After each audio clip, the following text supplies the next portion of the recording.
मुझे एक बात बताओ, तुम सब लोग भूत कैसे बन गए? एक दिन बहुत जोर की बारिश और हवा की वजह से स्कूल का छत गिर पड़ा और उसमें हम सबकी मौत हो गई। लेकिन हम आज भी अपने टीचर से पढ़ते हैं। ऐसे ही एक महीना बीत जाता है। अब बच्चों का शहर लौटने का वक्त आता है, तो वो भूतिया स्कूल में आकर बच्चों और टीचर से अलविदा कहते हैं। शहर जाते ही रमन और रीना का स्कूल फिर से शुरू हो जाता है। उनकी पढ़ाई में तरक्की देख उनके टीचर भी हैरान रह जाते हैं। हमेशा कम नंबर मिलने वाले रमन और रीना को इस साल सभी सब्जेक्ट में फर्स्ट नंबर मिला था।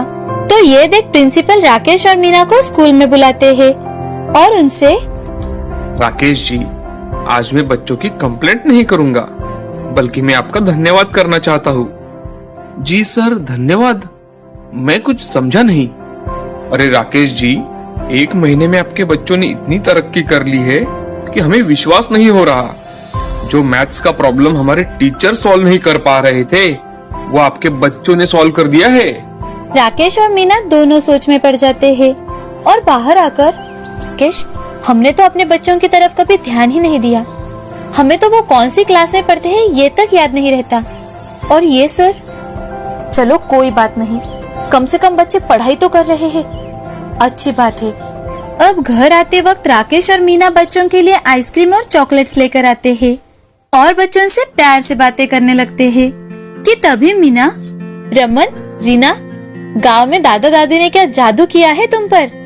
प्रिंसिपल बहुत तारीफ कर रहे थे तुम दोनों की पढ़ाई की। लेकिन बच्चे उन्हें कुछ भी नहीं बताते।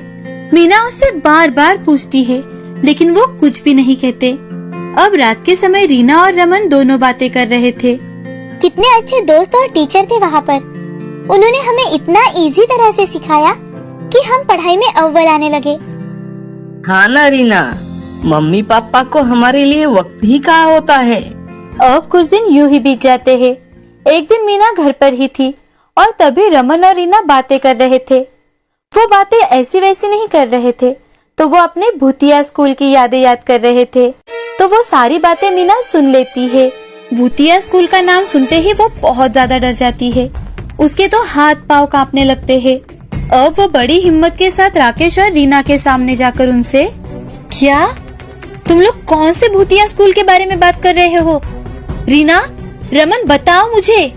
अब रीना और रमन मीना को सारी बात बताते हैं। बच्चों, हमें माफ कर दो बेटा, हमने पूरी जिंदगी सिर्फ पैसा और पैसे के लिए नौकरी की, लेकिन तुम दोनों को जो प्यार चाहिए था वो कभी नहीं दिया और वो भूतिया स्कूल से तुम लोगों को मिला। ये जानकर हमें बहुत बुरा लग रहा है। आज के बाद ऐसा कभी नहीं होगा।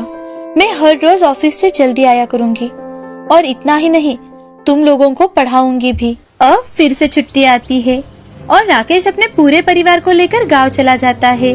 जैसे ही दोपहर का समय होता है, बच्चे उस मकान की ओर जाकर देखते हैं तो वो मकान वहाँ से पूरी तरह से गायब हो जाता है। बच्चे यहाँ वहाँ गांव वालों से पूछताछ करने लगते हैं, तो वहाँ पर कोई ऐसा मकान था ही नहीं।